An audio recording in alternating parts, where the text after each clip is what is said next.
you for day 4 of Christy's 30 Days of Sketches round 7. So I showed you the sketch at the beginning. It has all those hexagons around it, and I'm using my How to Kill a Kit with Style kit for the month of March, which is made up of all of my little Scrapbook and Cards Today sampler packs. So I don't have any. Well, that's not true. I have a couple of 12 by 12 papers. I was going to say I don't have any 12 by 12 papers, but I have a few 12 by 12 papers because I also threw in all my fun little goodies that I got from Jen Smith from Close to My Heart. So I have those few things that I got from her, a couple of paper packs, and then I have all of my sampler packs, which have 6 by 6 papers in them and little bits of embellishments and stickers and things like that. So it's kind of fun to be able to work with all these little bits and pieces and see how I can throw them all together and, you know, make them all kind of coordinate and work together. And so sketches are really good to kind of give you the design, and then you just find all the bits and pieces that work your picture or your theme, and then you put them all together. So I'm starting out with a 12 by 12 paper from the March and April mix-ins from Close to My Heart. That came from Jen Smith, and I really liked that yellow picture as a background, or that yellow paper, as a background, because I felt like it made all of the colors in these other papers that I'm using just really stand out nicely.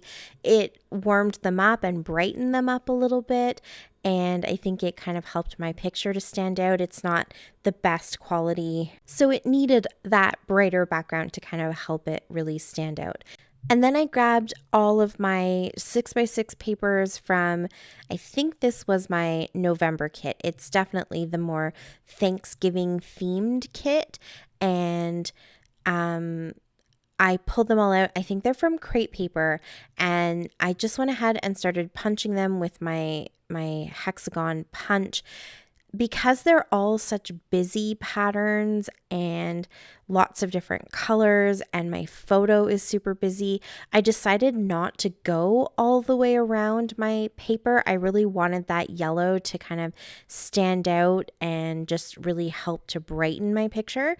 So I just kind of put some going down both sides to help complement it. And if you look at the individual hexagons, I made sure to punch some that had words in it. I made sure to punch some that had like a full flower or a full leaf in it, or there's one really cute little fox in there. So I tried to be very intentional about where I was punching. My punch is one of those Creative Memories magnetic punches that lets you punch anywhere on the page. So you can kind of flip your paper, and anywhere in any part of your paper you are able to kind of place the opening and go ahead and punch it. So I was able to get a few cute little things there, but you can see just all those really fun fall colors. There's some really kind of deep purple and orange and blue and lots of different shades of kind of anything in that reddish to orangish. There's even a little pink in there and browns and all that kind of stuff. So, and I think for me personally, I just really liked that there's some open space. I know you guys might be surprised that I'm saying that, but I kind of liked the open space. I didn't want to fill it all up. I think that yellow is really pretty, and I just think it was very complementary to all the other colors, so I didn't want to suddenly close everything in. And maybe that's what I have to do. My whole kind of fear of white space, maybe I just have to make it not white. I need to start using other colored backgrounds, and then I won't feel the need to kind of fill it all up. We'll see. Maybe I'll have to experiment with that this month. So I went ahead and kind of placed those all down. I did pop up all the darker burgundy colored ones just to give it a little bit of dimension. And then I put my photo, I only have one photo instead of the two.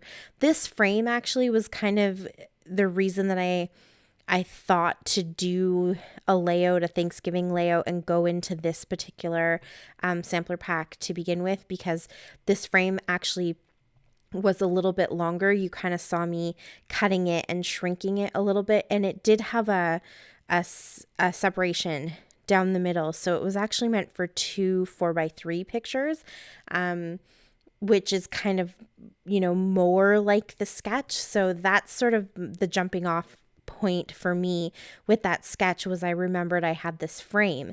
But I ended up only having the one picture that I really wanted to put in this layout. So I cut the center out of the frame, and then I also had to just shrink it a tiny bit because that center line just extended it a little bit longer than 4x6. And then I just kind of made it fit around my one photo.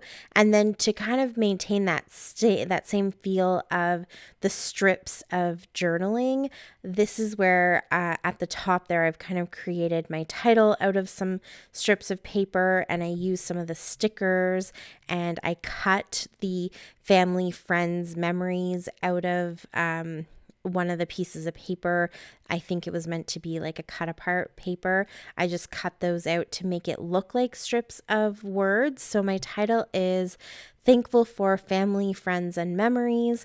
And I put a little tag there just to bring in some more of the pink and some flowers to kind of embellish the top of the frame. It said eat pie, and I don't even think we had pie for Thanksgiving for this particular dinner.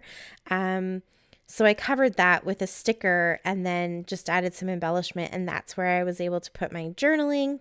And there you can kind of see some close-ups of it. And that's it. That is my version of the sketch for day 4. So if you have any questions, you can leave them for me down below.